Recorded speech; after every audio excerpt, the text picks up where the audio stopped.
Hey, a few quick things before the episode starts. I know how much you love when an episode starts with me telling you stuff. First of all, we're upgrading the Patreon. We're doing new weekly bonus content and a few extra bonus shows going forward. For example, Frank, our lovely editor, did a tier list of all the Dorki backgrounds that he's made. Also, during this episode, Max was slightly dying, and his audio also started leaking a little during the episode. So if you hear some background noise, that's from that, and also because Frank was unable to edit it out, which really makes you think, well, what are we paying this guy for? I'm not sure. But yeah, enjoy the show. Thank you. Bye. I am feeling not amazing, by the way. Are you still sick? You sound sick. Yeah, that was the worst decision I've ever made, like an hour ago. Going hockey?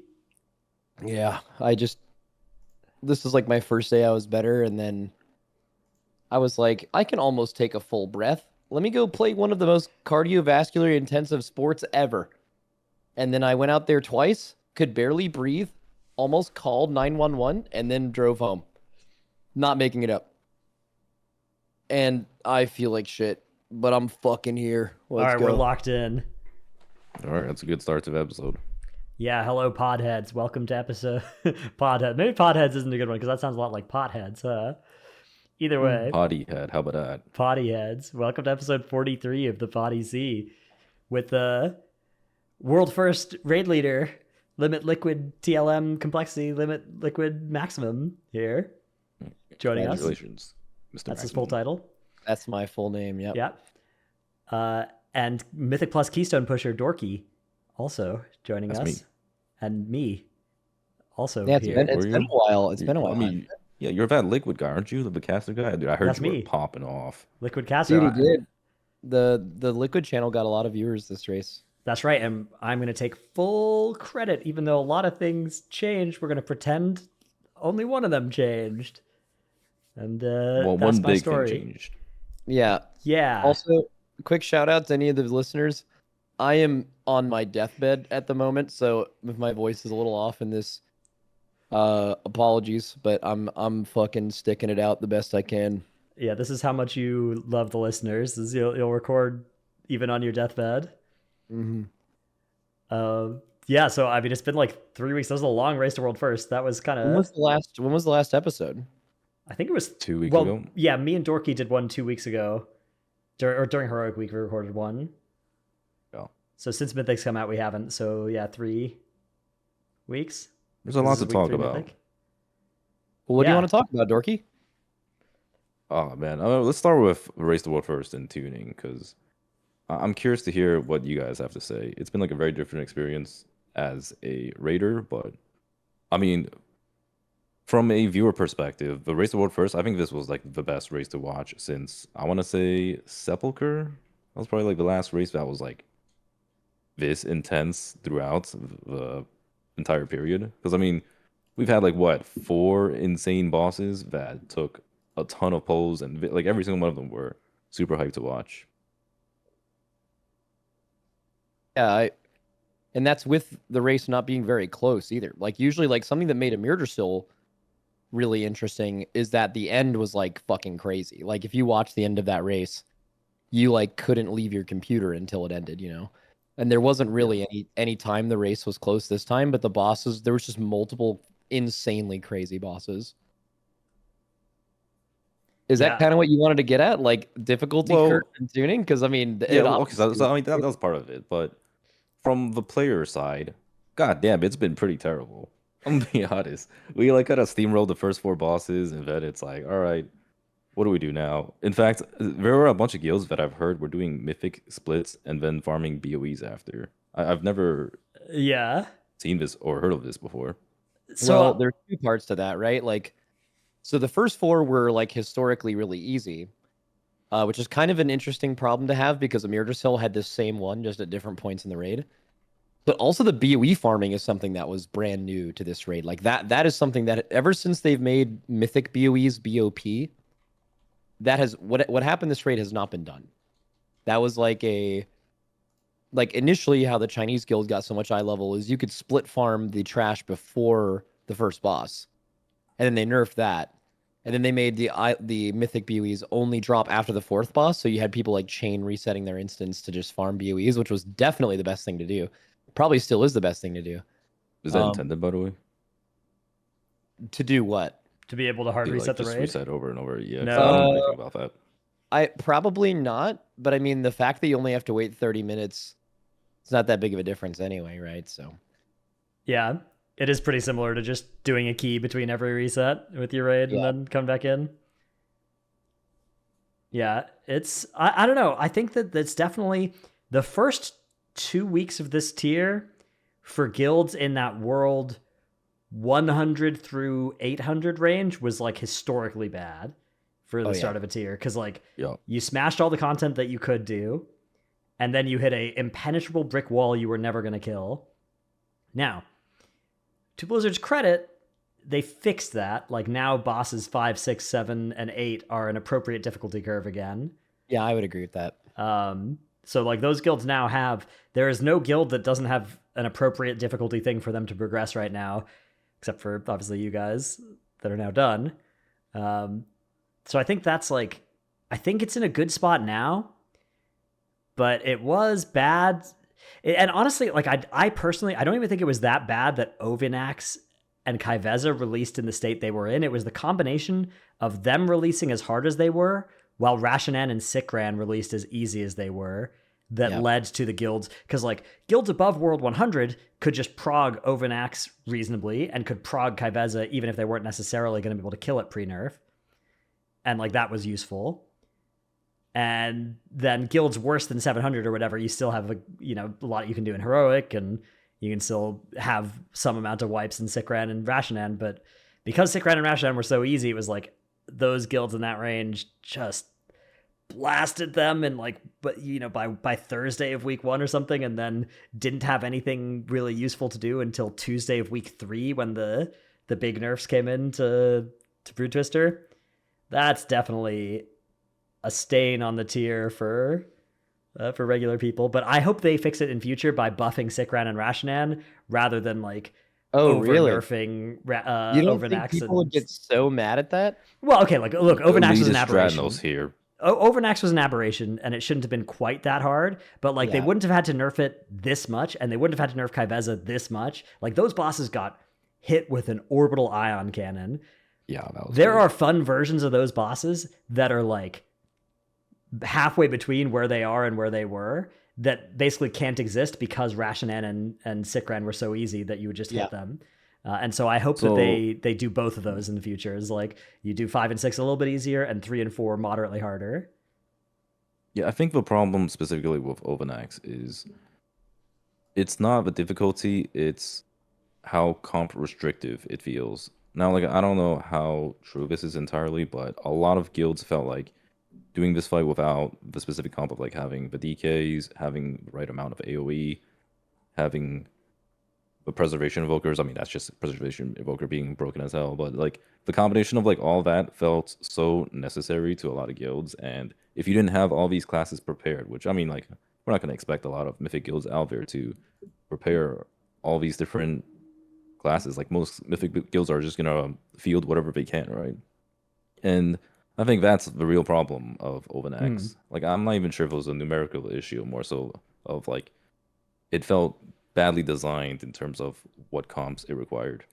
I think there's part of that. Like, so doing going to the correct markers in 6 seconds is genuinely challenging, and it's the exact kind of challenging that like relatively a cutting edge 100 through 800 guild is going to be worse at than like a top guild, lesser so than like your ability to have throughput, right? Like just assignment stuff like that, really, really hard. So I think that helped. You don't need 2 DKs. So you can 3 tank now with the 15% health nerf, which also makes tanking the spiders easier. But you can actually have 1 Vengeance DH grip every single set. So with a Blood DK, at least how we did it, I'm not sure if people are still doing this, is we assigned a Wing Buffet or a Typhoon to every like Gahuni spawn to just knock them under the boss for grip. So that same knock, and we did this in progression, works for Vengeance every time, and Vengeance can do every grip. So you don't need 2 Blood DKs, but you do need either 2 Blood DKs or Vengeance. And then if you're Vengeance, you need a 3 tank, and who knows how many guilds can even do that. So yeah, it's definitely comp restrictive. I don't think you need the AoE classes anymore. They nuked the parasites for sure. You can like CC them forever now.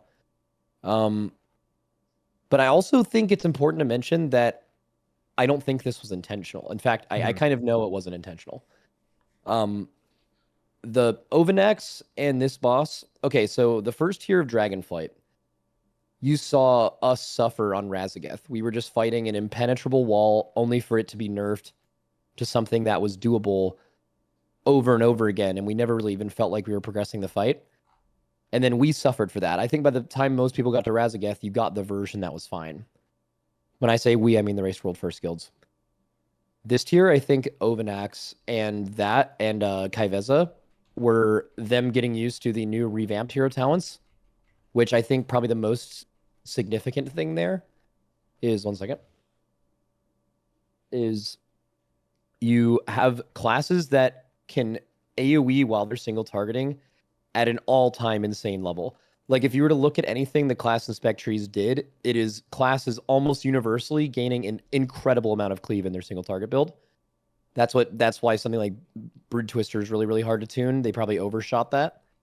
And I know that Ky'veza was overtuned because, you know, they were basically like, dude, I'm sorry for this one tank thing. Like we clearly overtuned the boss's HP. So I don't think either of those, and I don't really know if this matters, but because it happened, I guess. But if it matters at all to you, the intent was not, let's make the Race World First crazy and hard and fun to watch. It was, as soon as they saw us pull those bosses, they were like, oh no, that number's not right. And then they're in a tricky position during the race to nerf things once people are already at them, especially by the significant amount they needed to get nerfed. I think they should have nerfed Ky'veza. The same nerf they did now, they should have done it after the first reset. No question. Any relevant guild had already killed it. And that would even have hurt us because we re-cleared that boss better than anyone else. I still think it just would have been better for the game and wouldn't have mattered in the race at all. So yeah, I don't know. I think it was first tier of an expansion woes, which are becoming pretty common now, and that's probably a problem in itself. But I don't think it was intentional at all. Yeah. Speaking of comps too, is this the most the Race to War First has class stacked in a while? Because I've actually had this conversation with some friends who came back to the game not too long ago. I was saying how like generally guilds aren't going to stack more than like two of the same class, but this time around we're seeing like up to 5 evokers on some fights and like They're different specs. multiple war. Yeah, they're different specs, but like they're still like a pretty heavy stacking, right? I would have said that I think it's the most diverse in terms of, if you're thinking about it in terms of specs. We saw. Yeah, I guess in terms of specs, it wouldn't be as much. Yeah, so I there was like the evokers were maybe a bit of an outlier in terms of those things are really good. In terms of specs, we saw Blood Decay, we saw Frost Decay. We didn't really see Unholy, although technically there was an Unholy in the World First Sick Grand Kill. We saw Havoc, we saw Vengeance, we saw Balance, we saw Feral, we saw Guardian. We didn't see Resto Druid. We saw Dev Evoker, we saw Prez Evoker, we saw Aug Evoker, we saw BM Hunter, we saw MM Hunter. We didn't see Serve Hunter. We saw all 3 flavors of mages, but mostly arcane. There was some experimentation with the other 2, but I think it's fair to say that was mostly arcane, like overwhelmingly. We saw Brewmaster. We didn't see Mistweaver. We saw Windwalker. We saw all 3 flavors of Paladin. Echo played all 3 flavors of Paladin on their Ansurek prog. We saw mostly just Holy Priest, and then a little bit of Disc, and then a couple of brief hours of Shadow from Liquid on last boss. And also, Disc wasn't even bad. Actually, Yeah. Disc, in my opinion, is significantly better than Holy. It's just that Disc is a worse Prez, and Holy complements everything Prez needs help with. It's really the only reason why. We saw all the rogues, we saw all the shamans, we saw all the warlocks, we saw all the warriors except for Prot, which Prot's also not bad. It's just a tank that is a raid buff you already don't need. So we saw basically every spec in the game in the Race to World First. I think we saw almost every hero talent too. Shout out Fired Up for bringing Spellslinger in. So it's actually a really well stacked raid given the current climate of raid buffs. So, like for example, we brought 15 range DPS to what's the boss before Agrimar? Veramathras? Coven. Coven of Shavara. It was a 2-target spread fight, and we just brought all ranged. But like that was in Legion, and that was when your raid comp had 0 like requirements, so you could just do crazy shit. So in the realm of now 15 spots are locked down, the fact that we saw as much class stacking as we did is significant, Dorky. I think you're right. And I think it's really just because there's so many classes that are so insanely good at like a specific thing, right? Like no one can do what Frosty K does on Brood Twister. No one. No one can do what Fury Warriors do on like the heroic version of Ansurek. No one can do, actually single target's pretty well balanced right now. But like on Silken Court, there's classes like you're talking a 2-target stack damage amp. That's such a extremely niche specific thing. There are classes that are amazing at that, and there are classes that are really bad, right? So I think they created a raid that had more ads than usual. Like maybe I'm wrong about this, but I feel like whatever class you wanted to bring to this raid on all of the hard bosses except for one was classes that could do incredible cleave while doing as much single target as they're going to do. And that's been true in the past, but I don't think it's been anywhere near as OP as it is right now. Like right now, there's so many classes that do that incredibly well. Yeah, that's actually something, I don't know if we've brought that up before. Like, I swear I remember having this conversation about this expansion feeling like there are a lot of classes that just do what Fire Mage used to do, where you just like cleave off of the main target and you're just doing a ton of it. And yeah, I mean, this raid really exemplifies that, and we haven't really seen that in quite a while. Mythic Plus? Are there a lot of classes that do Mythic Plus damage? Yeah, like Frosty K, Enhancement Shaman. I mean, it's mostly the raid specs, really. It's a lot of there's like 10 good raid specs. So like yeah, I mean, even M plus, it's sort of similar to that. Although I will say Frosty K and Enhancement Shaman are definitely dominant, which is kind of really interesting because that's like the first time. Is that with Breath? Yeah, with Breath. Oh, that's fascinating. Can you imagine Breath Frosty K being? It might be time for old Bone. That's crazy. It's been a lot of fun, dude. I think you should play it. Yeah, I might log in. That's crazy. I have no like the race ended, and I'm always like, especially when races are super hard. Those are the races where you know that like when people start doing this, they start shying away from doing other things in the game because like nothing can live up to it. That's kind of this raid. Like when you do something like Nexus Princess, Silken Court, and Ansurek back to back, it's like nothing gives you that high, right? But for me, I'm not playing, so fuck yeah, I'm ready to log in and fucking smoke those dungeons. So I'm that actually, well, usually I feel that way, just not usually right after the tier's over, because number one, I'm deathly ill, and number two, your character's so far behind, and it takes me a few days to get over that my character's like 3 weeks late, if that makes sense. But then streamer benefits help catch it up. We just abuse my viewers. All good. Hell yeah. Dude, that's something to talk about too. The gearing progression at the moment. I'm not sure how you guys feel about it. I guess mostly Dratnos, since you've also been playing, but the gear progression from, I want to say, the beginning of the expansion all the way up until Heroic Track has felt so good. Like it feels, especially the Warbound. Oh god, it's so good. Warbound's so good. Warbands are so good. It's the best. It's so good. It's might be better than like Mythic Plus as an addition, and that's not flame on Mythic Plus. Like, it's that good. I will say the Warbound crest discount thing has led to some pretty weird play patterns for me, where I was like, okay, I shouldn't send these runes on this character because I'm gonna get Harbinger of the Rune on my main soon, and then I'll be able to do it for cheaper. And then similarly, as I'm approaching Harbinger of the Gilded, which obviously that's still like pretty far in the future, it's also like, okay, maybe I should, my alts will have an easier time if I don't send anything right now and I just wait.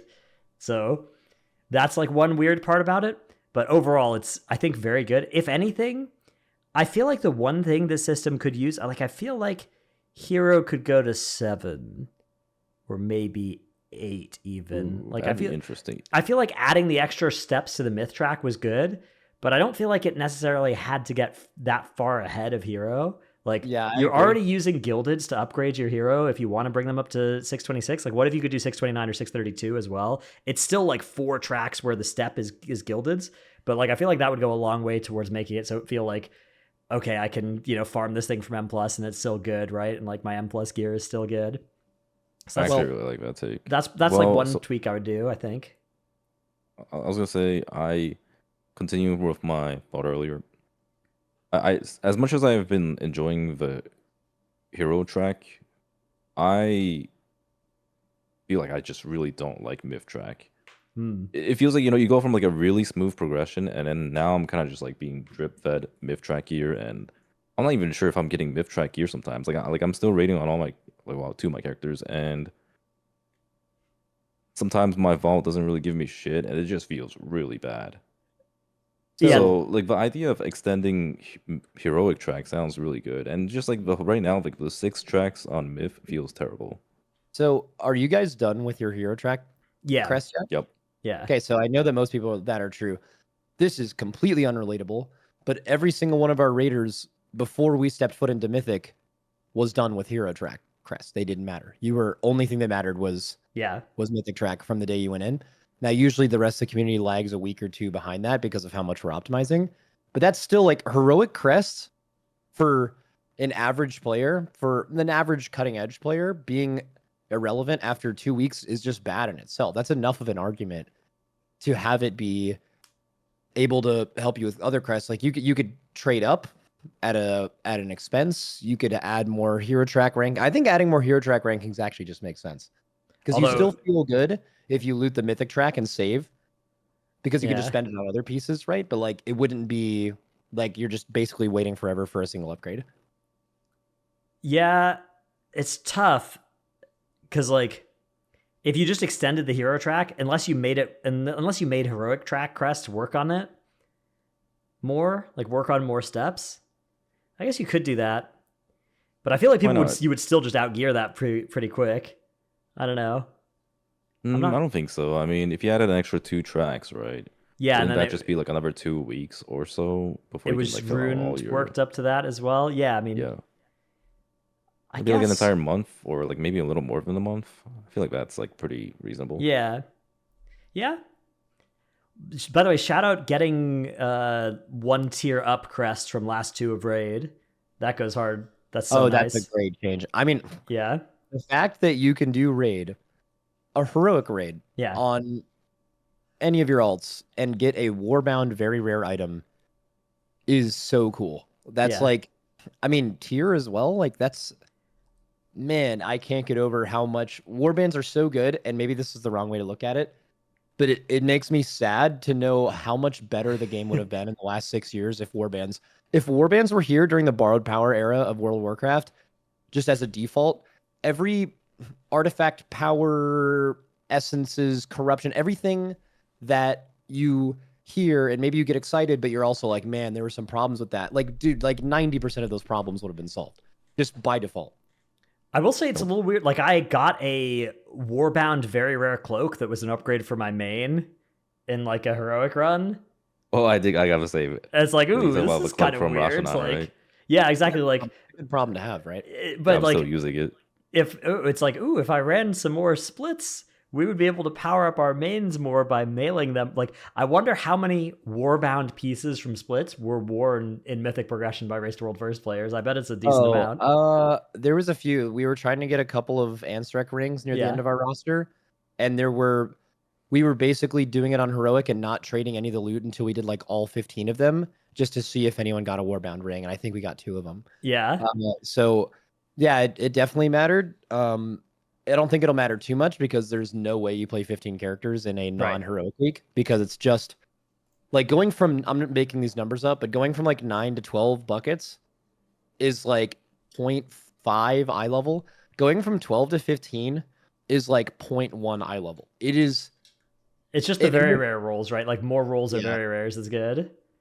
Yeah. There's no way it's time efficient, but yeah.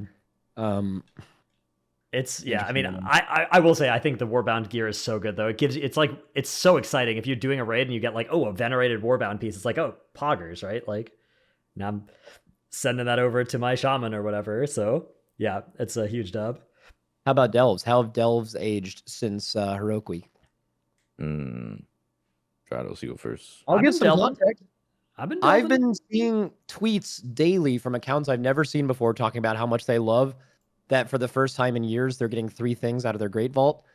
and they're able to like get rewards in endgame, and they get like thousands of likes. So Yeah. I think whoever the definition has become loose at this point, but for whatever mole people are out there, I believe they enjoy delves.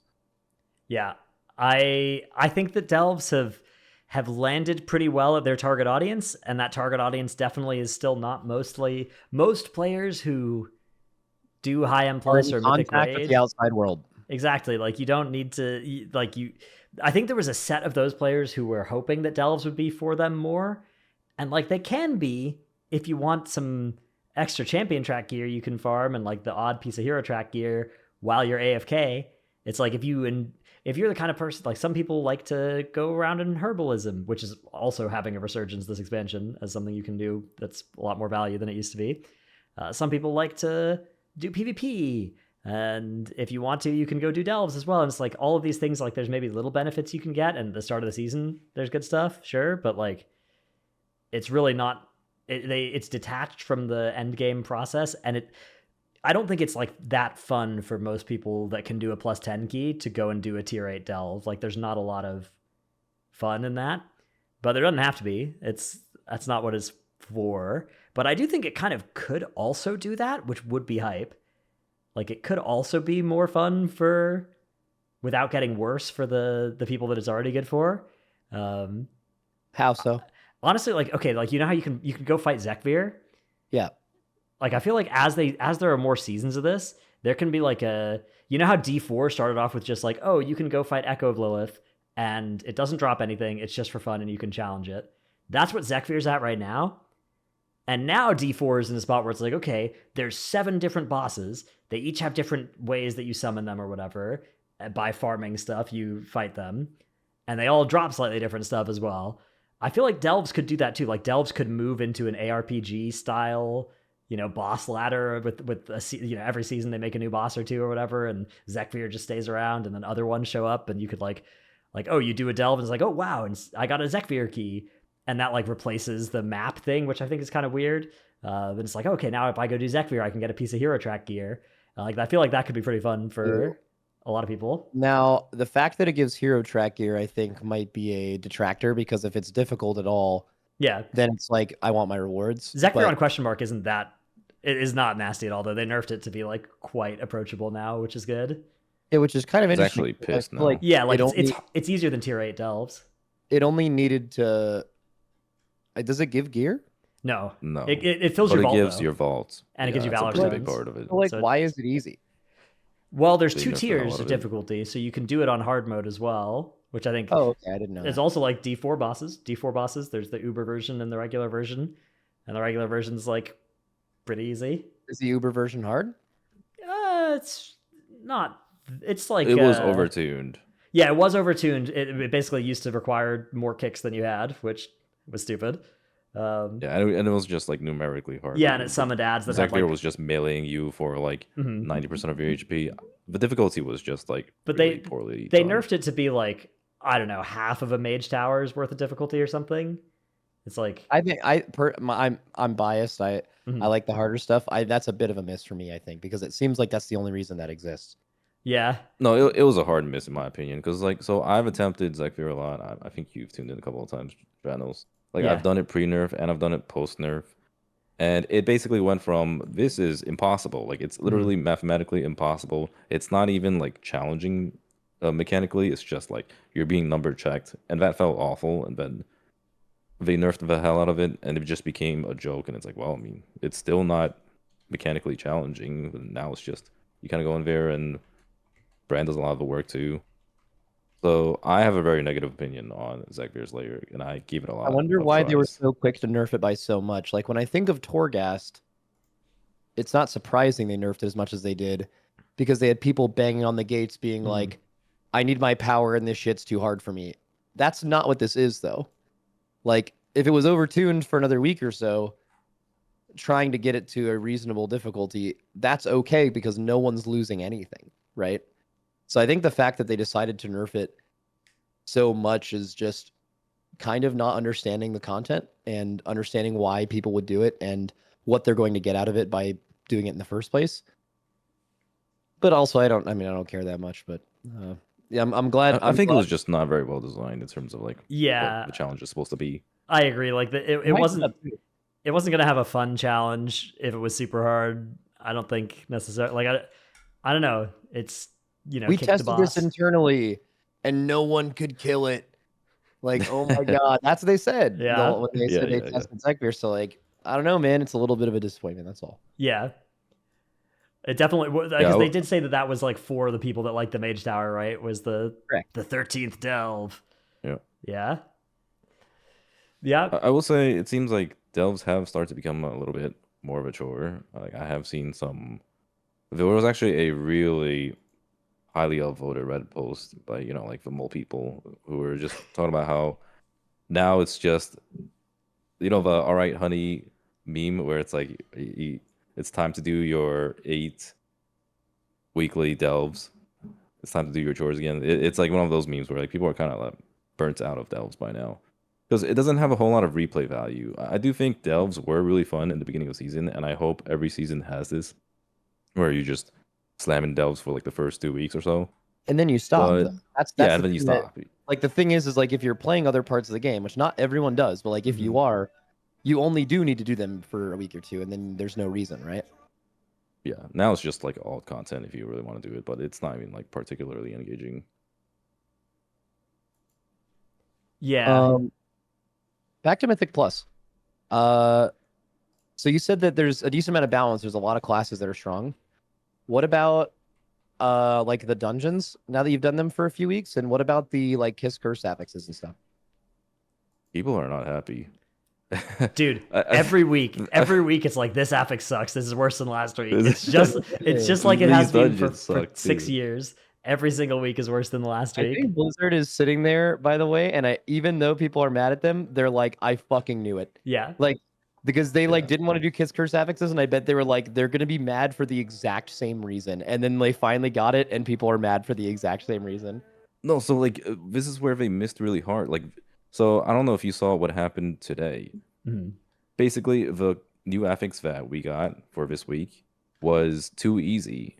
And so guess what Blizzard does? Like Blizzard's like, oh, like people are ignoring this affix. Let's just buff the hell out of it to make it more punishing and awful.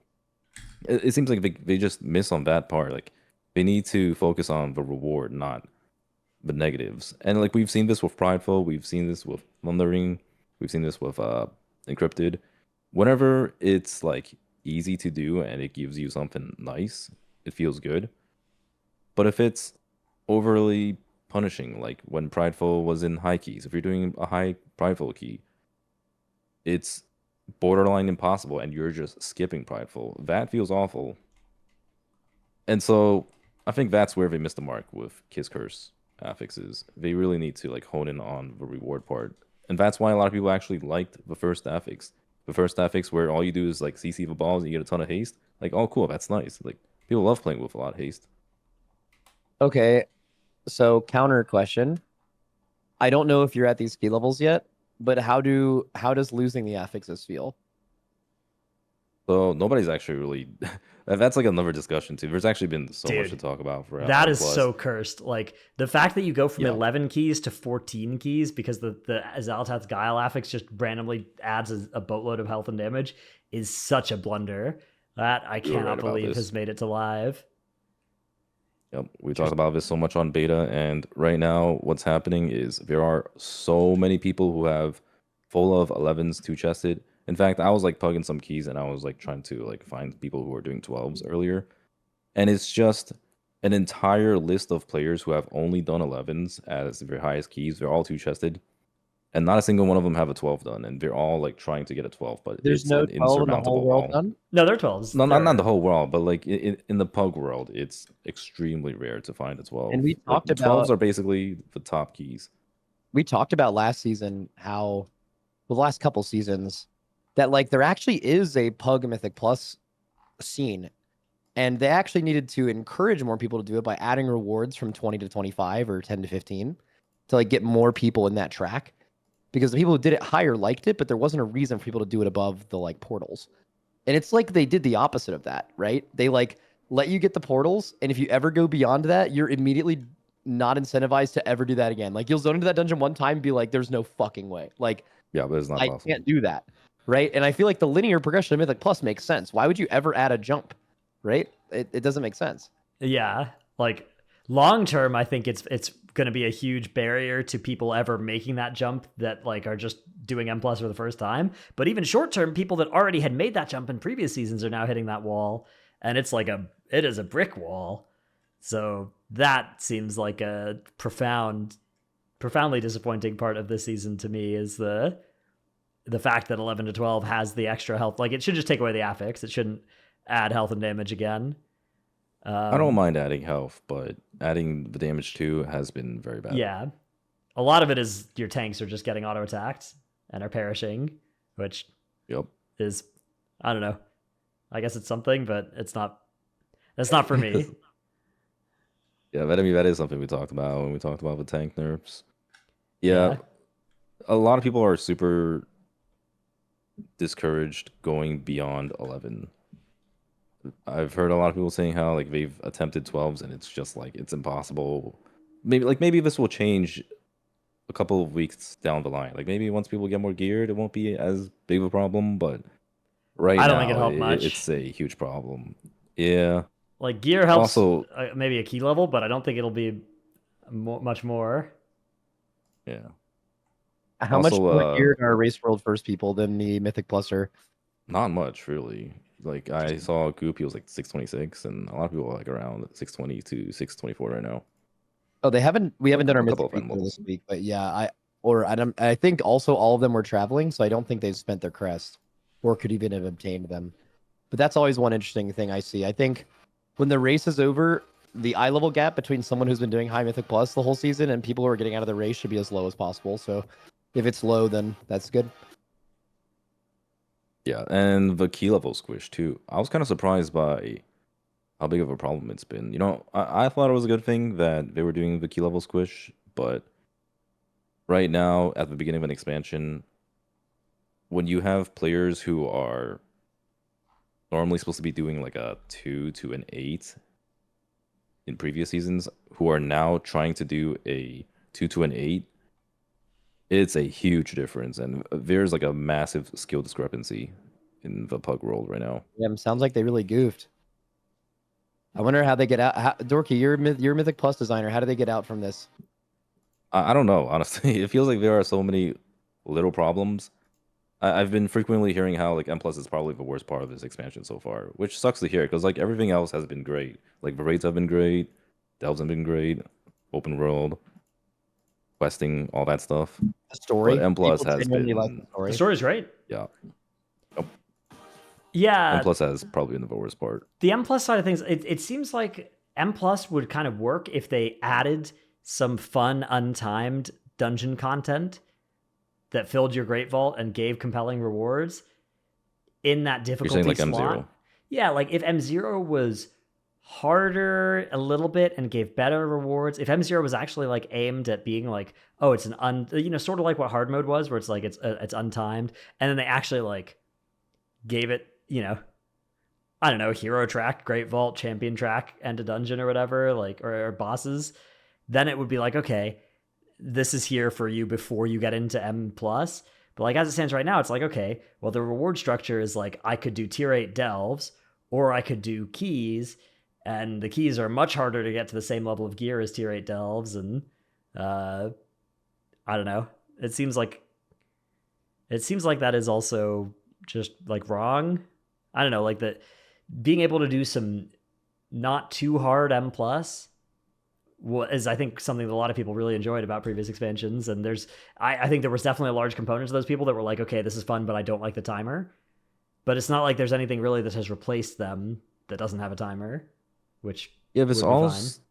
this all stems from M0 being a failure. If like this should have been M0, right? Like if M0 wasn't so dog shit and wasn't so easy, then maybe we wouldn't have this problem.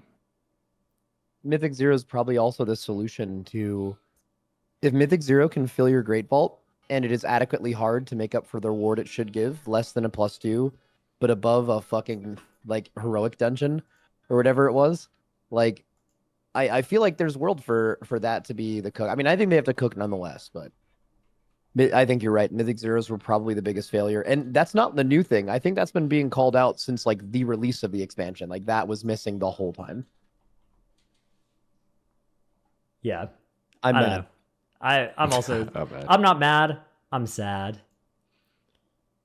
Yeah. Yeah, I mean, I don't even care about M0s anymore, really- but that definitely sucked. So I haven't eaten ice cream in a really long time, but I ordered some tonight because I was feeling so shitty. And it was like cookies and cream flavored, but it's called like Monster, like Cookie Monster. So it's blue. So I've been avoiding smiling this whole time because my teeth have been like bright blue. Okay, first off, I know that man. ice cream flavor and it's good. Yeah. Second off, if you gave me a million guesses, I would not have gotten that sentence is the next thing you were going to say. I was going to get nowhere close. Yeah, I just threw it out there, man. Yeah. My brain's probably fried right now, but that's okay. That's good. That's okay. Yeah. Yeah, Yeah. the other thing too with M plus rewards, I was kind of surprised by how upset people were over requiring to do 9s for gilded and 10 for weekly vault. This has been brutal for Wait, you're surprised? majority of Like it's players. not surprising, right? Well, I mean, yeah, it's kind of not surprising, but at the same time, it is surprising. Like, yeah, it's not surprising because people want free loot and people want like easier quests. No, it's not And on even the other genuinely hand, loot. like, It's just that content is genuinely hard. And yeah, for it is super fucking hard. I mean, there's some argument for you have to like achieve something to get something in reward that is adequate to the difficulty, and rewards are like relatively the same. But like you can't just have the game be doing easy monotonous content for the best eye level out of your vault for years and then change that like that, right? Like Yeah. people are going to have a negative reaction. It feels like there were multiple changes kind of targeted at nerfing M plus gear or maybe buffing raid gear, right? Like there's some changes to raid that I think are unambiguously just great, which is getting more crests from the last bosses and getting crests to the next level up also. And that's poggers.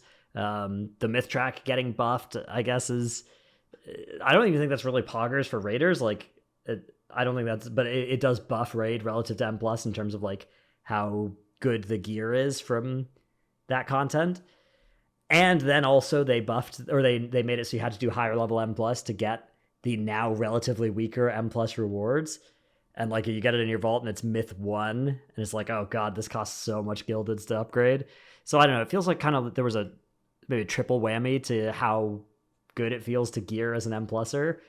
And that maybe is, I think that one good thing it's accomplished is it feels like it is worth your time to go do a heroic raid now in a way that maybe it hasn't always been in previous tiers.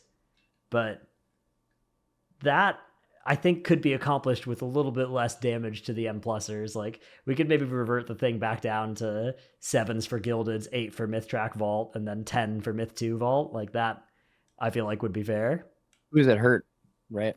Yeah, I don't know. I mean, again, obviously it's to some extent it's like withdrawal of free loot, right? Withdrawal from free loot. But yeah, I think that's what it is. Because I mean, yeah.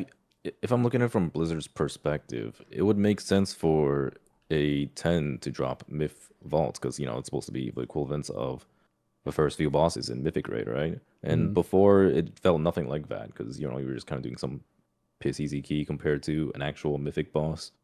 But yeah, it's like you said, people got used to doing relatively easier keys and getting actual good gear out of it, which I find interesting because I saw on Twitter earlier, Flex made a poll asking people like, would they like it if higher level delves gave Gilded Crest and Myth Track Vault?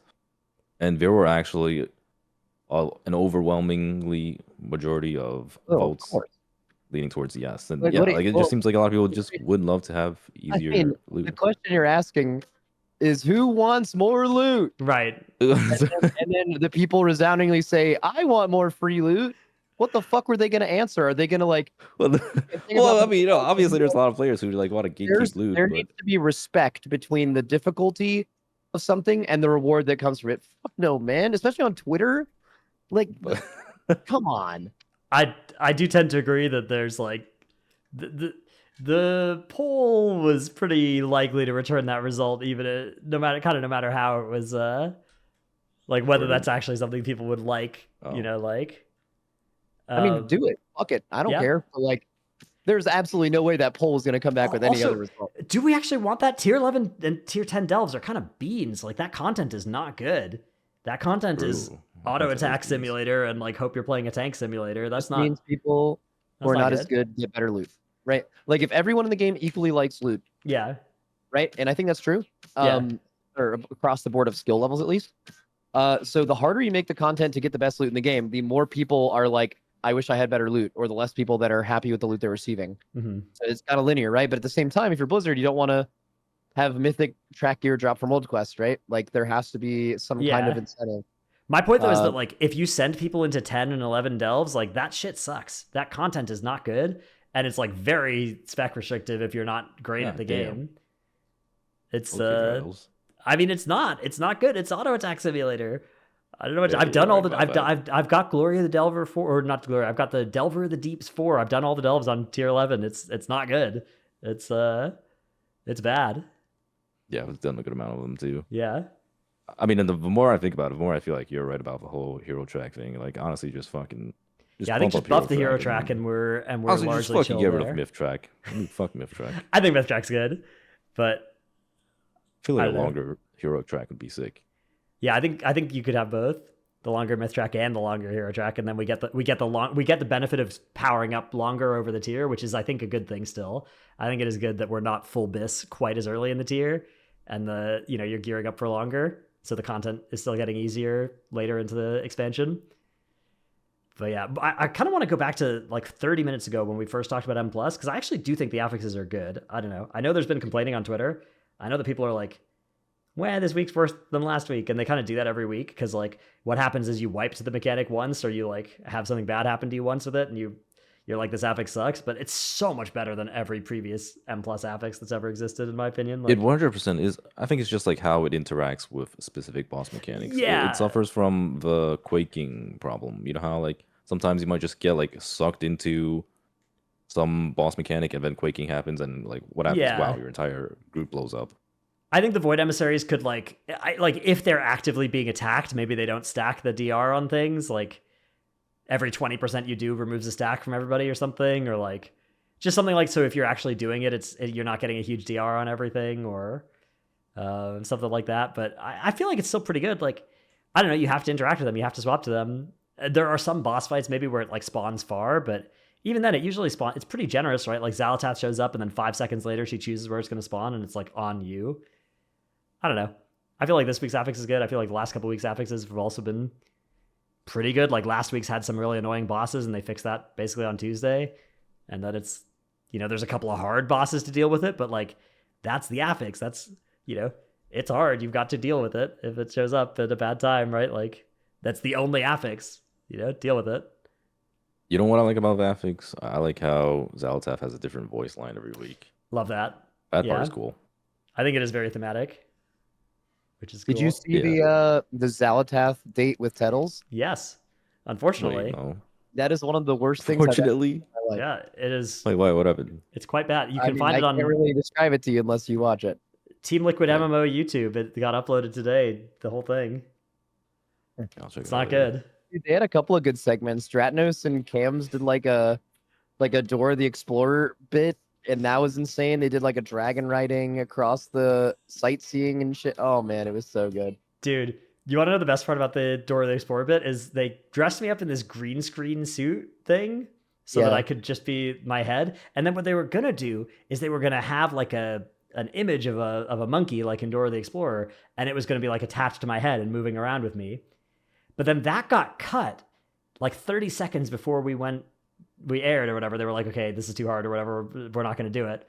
So then I was just a floating head inexplicably for that entire segment. No, amazing. Nobody said anything about why. I was just a floating head. It was fun. That was beautiful. Yeah. All right, so raid's looking good. The difficulty curves there. Mythic Plus needs some work. Delves need some work. But people are people still logging in? Like, is this like a 3 weeks in? People are still gaming? kind of situation? I Can you think guys so. tell? Yeah. It's kind of weird, though. I mean, dude, I didn't even know, but apparently Diablo new expansion's coming out next week. That's I'm just gonna a be little bit huge. sidetracked, but Yeah. That class looks incredible. When's the new season? Diablo 4? Like, It's are they the 8th. desyncing it? It's the 8th. Is the season starting wait, so with it comes the out at the same expansion? time? I believe so. Okay, it is. Yeah, okay. That is very poggers for people that are not busy progressing I the can't raid. wait for that. Yeah, I got that sounds I got fun. that sponsored stream too. Oh, that was hell big. yeah. Oh yeah. The ones around What the the race hell? are always so lit because Yeah. advertisers think I'm much bigger than I am. And then also it's the end of the year budget. So like all the companies have to like get rid of their marketing budget. It's a perfect storm, man. It's great. That goes crazy.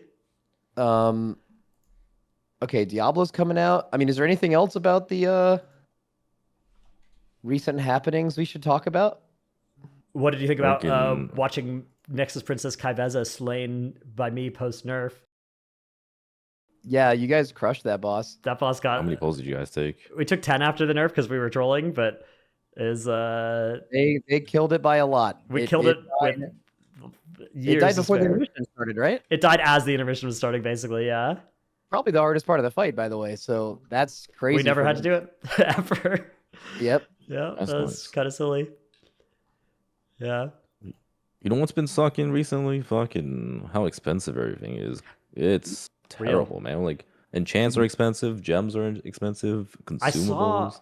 I saw a post from like I think it was Liquid's gold expenditure, and like usually their gold expenditure is like 60% or like 30% paying helpers, 70% BOEs or whatever, right? Or like 30% paying helpers, 60% BOEs, 10% consumables. This tier it was like 25, 25, 25, 25 between consumables, BOEs, enchants or whatever, and helpers. So like, man, the enchants and consumables situation is dire for sure. Well, I think Blizzard likes that. Yeah. Like, if you were 100%. Blizzard, if professions this expansion meant that they were so important that guilds like separated who was going to be not only which profession, but who was going to specialize in what part of the profession. And that's like pretty widespread. That's not a top guild thing. Like that's like in almost every guild thing that talks to each other. That has to be the most massive W of all time. But what it means is, where's that money going? Directly to the crafters. And if you are someone who's not making crafting your main thing, everything is hella expensive. And if you are a crafter, you are probably the gold has to go somewhere, right?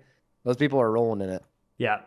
If you are, by the way, if you have extra characters, just like level up a profession a little bit and then use your concentration every day to make some rank 3 stuff, and you will print some extra gold for yourself. So, or I take mean, most of it orders. is Yeah. shitty gold though, unless you like know exactly what. Yeah, you gotta makes the know. gold. You just learn how to make the gold, and then it's really good for making gold. Happy to help. Yeah, All right. the WoW token price has actually gone down a lot. This is like the most people have been buying WoW tokens in a while. I've been slurping it up. You've been slurping up the WoW tokens? Yep. You know, I mean, it's prices are low right now. You know, we gotta buy. You've been converting your gold to dollars? Yeah. Okay, yeah. That makes sense. This is a good time to do that. Yeah. Wait, 'Cause- what's the price? It's like 200K or something, a little bit less. Yeah, a Okay. little bit less. So it was at one point it was like 170-ish. Yeah. That was a question, by the way, on one of Cam's After Dark sections was a game show. And one of them was like, which of these is the current price of the WoW token? And then that was a question that I got. And then Zyro got questions like, what's the name of Illidan's brother? I was not happy. I was mad. Did he give out one? That one's hard as fuck. He did that? get that word. Or it's Malfurion. Which Yeah, what the hell? Did Wait. you just who? That's right. The druid? That's right. The Yeah. Druid and the Demon Hunter. They're brothers. Yeah, but Druid and Demon. Yeah. You could tell because their last name was Stormrage, both of them. Stormrage like the server. Yeah, like the server. Maybe that question was only a layup if you know Okay. if you know a little bit of the lore at all. But yeah, I was mad. I threw my heads up. Did you get your question wrong, Dratnos? Yes, I got my question wrong. There were Oh 4 my numbers. God. And they were to 6 digits. How am I supposed? It's like, oh, is it 174,382 gold or is it 202,000? And I'm just, what? How am I supposed to know this? You got to keep track of the token price. I was mad. Dude, if I got that Illidan's brother thing, I would have slammed my headset. I would have destroyed it. I threw my headset and I walked away on that basically. When Zyro got that question, I was mad. Man, I can't believe you didn't know that. Yeah, Yeah. so Illidan actually was into Tyrande too, which That's is right. supposed to be Malfurion's wife. Oh shit! Yeah, there's a little love triangle going on. Aren't they all like kind of related to Jaina in some way too? No. Well, they're all living beings. It's So all it- one it- happy family. it is- all the one Yeah. characters. Exactly. One greater thing. Okay, what else we got? Any else things? You guys want to do the Patreon question? Yeah, fuck it. All right, this one Sure. comes from Civilian Raid Leader. As civilians, we often have roster issues when in deep cutting edge prog. A typical 300 pull boss may take 4 to 8 weeks to kill for a 2-night guild. Previously, the PoddyC's advice was don't change your roster if you can avoid it. Sometimes roster changes are inevitable. The only slight comparison I could make to Race to World First or Top 50 would be to need to change out a player due to new comp requirements or if a player is really sick. In these circumstances, as a raid leader, what do you do to get the new player up to speed as fast as possible? What strategies, tools, or even leadership techniques have you used to ensure the subbed-in player doesn't feel like a burden to the team? Note, for the average civilian cutting-edge guilds, the subbed-in players haven't watched the prog and experienced the raid team's learnings as they happened. If by chance they've watched the latest few pulls, watching and then playing is still a learning curve. And then there's a bonus question as well, which is if your absent raider had a key assignment such as CCing a mob, going and doing a mechanic, third kick on X, send CDs on shield, etc., do you give that assignment to the new sub or try to add more responsibility to a competent existing raider who's been there for the 200 pulls? Cool. It's a good question. Yeah. So I'd say if you're going to kill the boss with that new person and they're not only temporarily subbing, you absolutely have someone who's more experienced with the fight do more jobs. Mhm. What I would do is if we had a new player, this actually happened on Brood Twister. We had to bring in Bernardio. So on Brood Twister, we had like a weak aura with an assignment priority from star being melee to triangle being ranged, roughly. So if you were like a somewhat less mobile range spec and you were put in the middle, you actually could get like 3 different markers based on RNG, which makes the fight significantly harder to learn.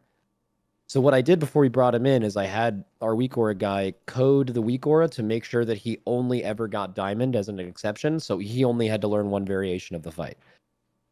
So that is an example of a weak aura way to do it, but you can do that in your assignments on bosses that have no weak auras involved whatsoever. Where you just want to make sure that whatever they're doing is the easiest possible thing to do because they're doing something harder than everyone else. If they haven't watched progression, they're probably going to suck. There's nothing you can do about it if the boss is hard enough. You just have to give them time and make sure the raid gives them patience. Mhm. There's nothing, it's not their fault, right?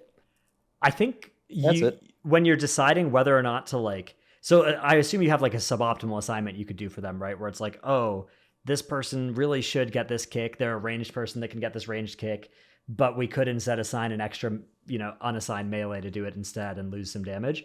Whether you want to assign them or not, it kind of, for me, doesn't depend on how many pulls we're deep in. It's like, how many pulls left are we expecting this boss to be? Because if we think this boss is still going to be another few hundred pulls, I'm more willing to give the new person the hard job because it's like, okay, this is the best way to kill this boss, right? Long term, they'll figure it out.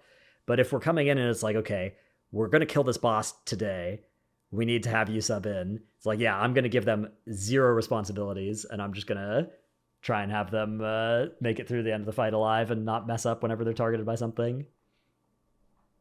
Yeah, I've actually been that sub person multiple times. And I mean, it's like you said, Dratnos, if I'm there for like a day or two, just because, someone couldn't make it, then it's just, all right, just like show up and understand the fight and then just like have other people do the jobs where I kind of just like watch the video on like how the fight looks. This was like Sakharov. On Sakharov, I was, our Havoc Demon Hunter was missing. And so my guild leader like prompted me like, yo, can you like play Havoc? And I like literally haven't played Havoc since like BFA. So I like literally just on the day of it, I just fucking whipped out Wowhead Guide, practiced my rotation, looked up exactly how the fight works, and then I just got like the simple job. And the other time was when my guild tank got banned on jailer because he equipped 9 legendaries, so I had to sub in as a tank, and I remember that they were like, incident. yeah, they were deep in progression, so I was like filling in for the remainder of progression, and like that I had to like actually learn a whole lot more about fights. So I was like watching Now's VOD entirely, just like analyzing exactly how they're positioning and what cooldowns I'm using for what parts, and that definitely requires like actually like, telling the person what they need to do and what their job is, and just like giving them POVs. I feel like that helps the most. Yeah. Yo, you mentioned now. How do you guys feel about Echo's team disbanding? That's kind of significant. Oh, Oh yeah, yeah, that's the actually a big deal. I completely forgot about the that. MDI TGP team. I mean, it's somewhat expected for me. I know they kind of had like it had sort of felt like a few of them had wanted to for a little while. It's one of those things where if you're doing MDI and TGP and you're not streaming comms and practice and stuff, and You're losing money. you're losing a lot of money if you're Yeah. like 5 big streamers. Obviously, the Zaylia thing I think was a huge straw that broke the camel's back thing for them. I bet they probably would have still played were it not for that this time around. But I think they'll probably largely appreciate being freed and being Yeah. able to like stream and stuff and like do watch parties and things. But I wouldn't be surprised if like 2 or 3 of them are back on MDI teams, maybe even together. The best thing for them to in, do like, is a to just season. Yeah. get a decent team and stream their progression. Yeah. Change the game. They changed the game. That's streaming practice. The thing with streaming practice is like, man, giving away your strats is definitely tough.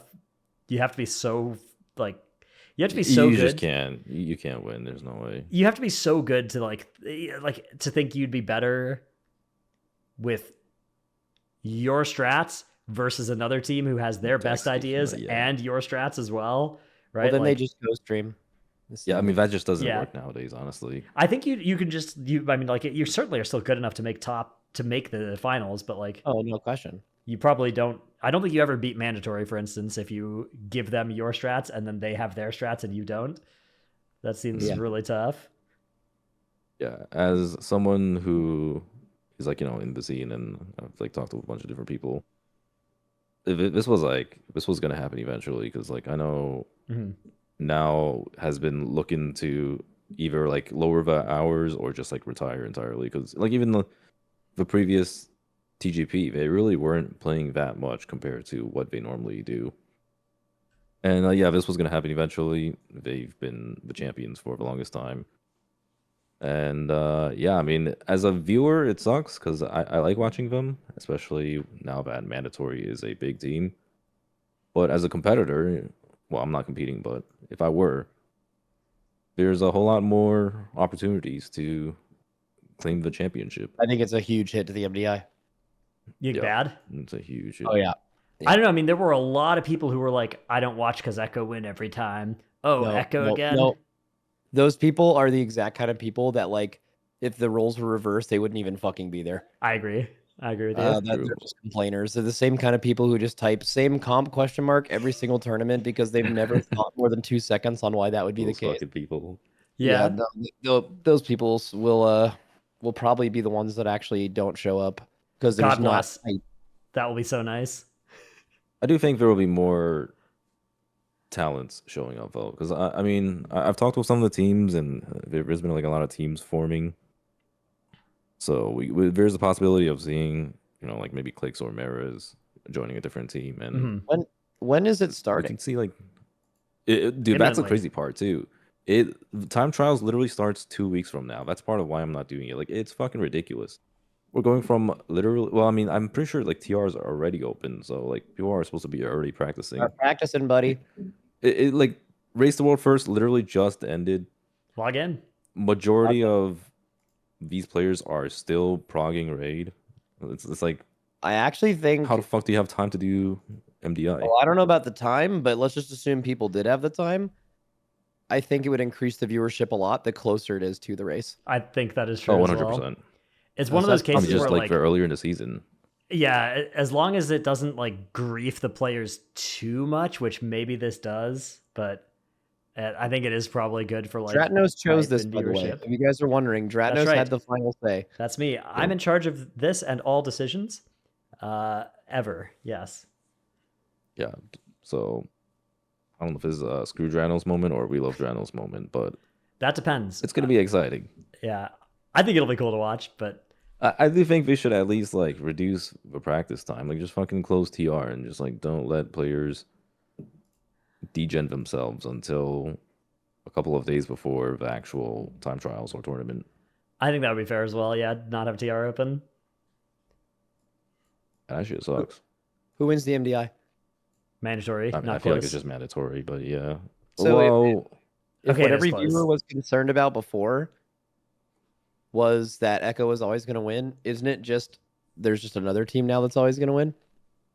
Well, I think the fact that Echo are departing is gonna galvanize some good players to like try and win, but I mean, yeah, Mandatory already looks like better than them, or as good at least. So I think Mandatory are definitely the team to beat. But I will say there's been more consistent teams. yeah, Well, mostly European teams. Like there's no consistent NA team, but there's been a lot of EU teams that have been kind of sticking it out. Like there's the Miscount guys, like Kira's team and AJ in them, and I don't remember who else, but yeah, like Perplex. Lots yeah. of teams that have been kind of sticking it out, and I'm sure they'll start to become almost Echo caliber. Dratnos Guild team, lest we forget. You know Oh what? yeah, apparently those guys are playing Oh, too. true, DGT. Yeah, DGT. Yeah, so I feel like there's one thing that isn't being talked about enough. If you said before the tier that Method would finish 2 hours behind Echo, I feel like people would be like, there's no fucking way that's true, right? Like they would not have believed you, and that actually happened. And I don't think I've heard anyone mention it outside of the random, like, couple thousand Method fans. You know, like I feel like that's a pretty fucking huge deal. Yeah, I think though, like, I think they were so they've definitely improved their relative performance from Amirjasil, but I think a lot of that can also be explained by Echo having a bad tier as much as Method having a better tier. I think it's like it's maybe 50-50 between the two of those was the reason that gap was so close.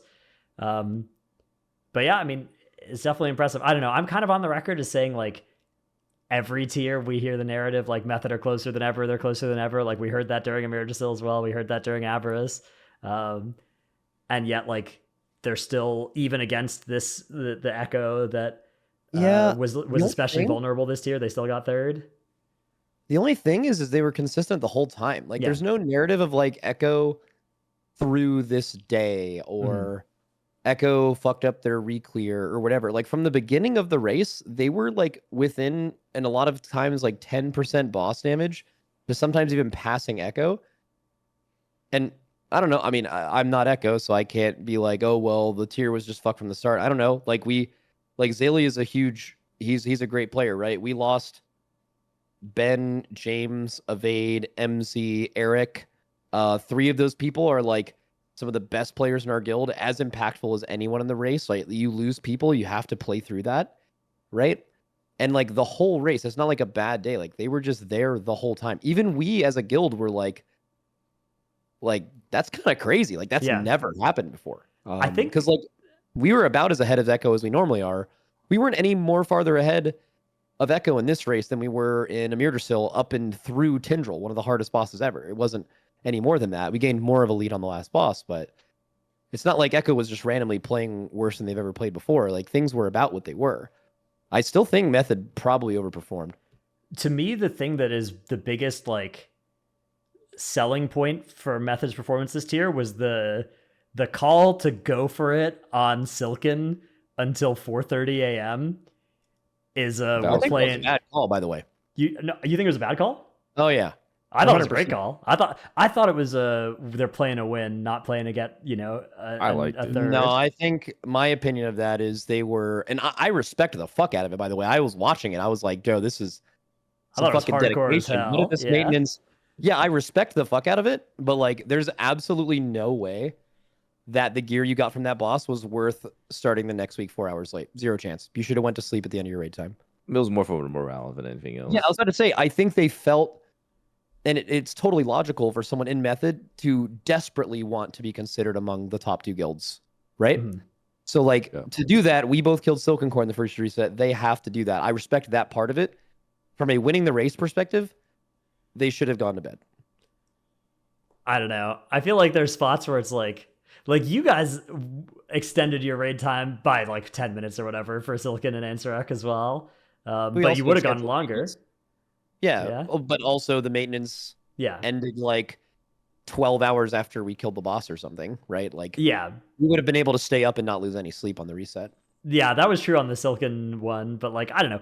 I feel like it's one of those spots where like they could have gone to bed and woken up and, you know, claimed a world third kind of for sure, but like because like every single pull you're thinking this could be the pull, right? You're chasing good money with bad sort of, but like you're only doing that because you think you can kill the boss, right? And you like I don't know.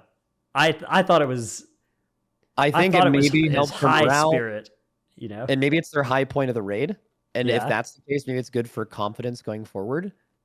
But they could have spent those 4 hours BOE farming on the reset, and they would have had more eye level than any possible eye level they could have gotten from that kill, and they would have killed it in the reclear just as fast because they had already been at the end of progression. Yeah, that's maybe If I fair. was money on it, it was a losing play, but I know why they did it, and I respect it. Yeah, I was gonna say like if they were an actual okay, I mean it sound like shade at them, but like if they were a top 2 guild, if they were like a contender for winning, that would have been a terrible decision. But because they've been the 3rd place team for quite a while, like them making this move is like huge for them. I don't know. And also, I'd be there's more willing no to bet way. on them after that. Like, I feel like there's a degree of like going for it that Yeah, but would gotta you do it have. if you were like Echo? Yeah, like I mean, like I feel Echo like it's 100% would have done that. There's no way Echo would have allowed, but that's like a hubris thing. Like they did that on Tindril, so it wasn't even at the end of the reset. It was like it was Monday, right, for them, and they stayed up till like 4 a.m. to kill Tindril. There is when you're not on the last boss, and you're not gonna like not kill a boss before the reset, which is not what that is. Losing 4 hours of sleep instead of waking up and probably 1 or 2 shotting Tindril with fresh eyes, that is it cannot be argued that is a mistake. That is we have made that mistake before and have learned from it. That is a mistake. Last bosses that changes it. Maybe at the end of the reset you can make an argument. But I do think Echo would do that. I think Echo would never let them end a day like behind where we did. But until this tier, obviously. But yeah, well, through no choice. yeah, I mean, they could have stayed up and killed Ansurek. They tried to. It maybe would have taken. They were up to like 3 a.m. or something going for it. Yeah, but I mean, like I don't know if they stay up till 6, they probably kill it. But all their raiders hate their lives. There's a balance there. After you win, after you lose first, who cares? Yeah. Yeah. And maybe that's also to be explained why Method was so close. Is Echo like Giga slept in, and you know, like that matters as well. Oh, 100%. I mean, that definitely factored in. Like, I'm just like imagine being in the loser seat and you're just trying to crawl through the race. I have some extra insight. So I was super hyped after we killed it. So I was like still awake when Method started pulling again. Like the night after. Or I guess it was 2 nights after. Maybe I don't remember. It was like the morning Method killed it. But I was watching them, and you get an idea of how far another guild is. So progression on Ansurek from 30 to 0 is not the boss percentage. It is what you are capable of. That's how progressed you are on the fight. Like you could wipe at 12%, but like you could wipe at 18% on the 5 acolyte spawn, and it's like, oh, they actually have the damage to kill this. They are further progressed than having a lower percent wipe. And I saw them have a wipe 30 pulls before I expected them to. That was within boss killable range. And I promise you, when Echo went to bed, they did not, because I did not think that they were capable of that. So there was definitely some things from my side this year when I had a chance to watch them that they were doing things at the highest level much faster than I anticipated. So I still think Method did really well. So, I mean, not really shout out to them. They did some cringe shit. I hate every guild besides my own. That's based. But yeah, they were better than expected for sure. Yeah, Yeah. I mean, I'm still not gonna put them as a contender to win until they're like close to actually being first. I think And it was not even close. they're definitely a contender to get second in a tier where either guild slips, but I think the contender to get first is a lot. That is a much harder road because you have to be able to like do the stuff while you're ahead, unless you're in a really Yeah. rare spot where the other guild does all the prog and then chokes and goes to sleep and then you kill it, which can happen, but I think for the most part doesn't.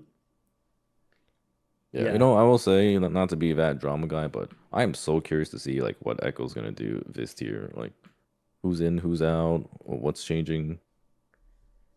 Interesting. I haven't even thought about that, to be honest with you.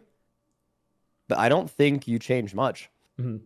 Like, I The don't know. people what who you want to saw leave viewers? will leave. Maybe like the people leave after every tier, right? And like maybe a bad loss gets some people out, but I don't even think it's like that systematic problems. I mean, what matters is winning. They're their own org. They're not like us with TL with a like multi-year long deal.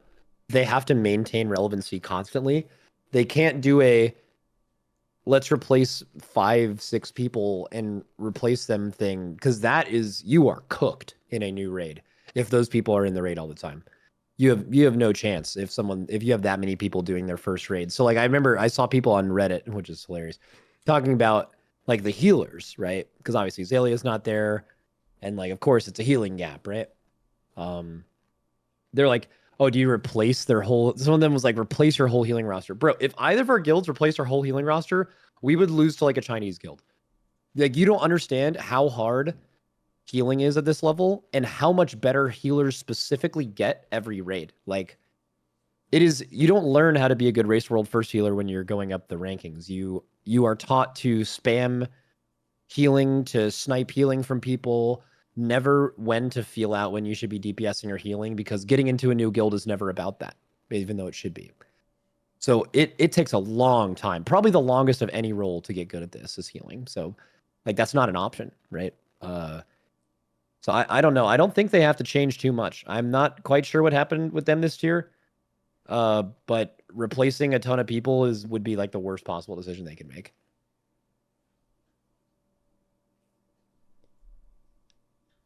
Yeah.